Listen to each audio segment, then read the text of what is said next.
Welcome to May's Market Update. Let's take a look at residential real estate activity in your area during the month of May.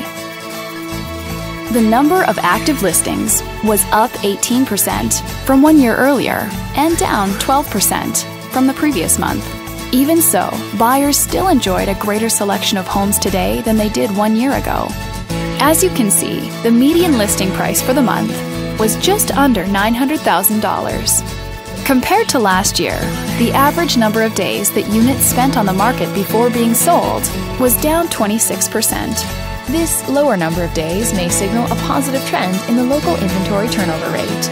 The median sale price was just under $800,000. The number of units sold decreased 43% year over year and decreased 29% month over month. Fewer sales could indicate an opportunity for buyers to negotiate better terms. Thanks for watching. We hope you use this information to make smart, informed decisions in your upcoming real estate transactions. Feel free to contact us for more information or further assistance.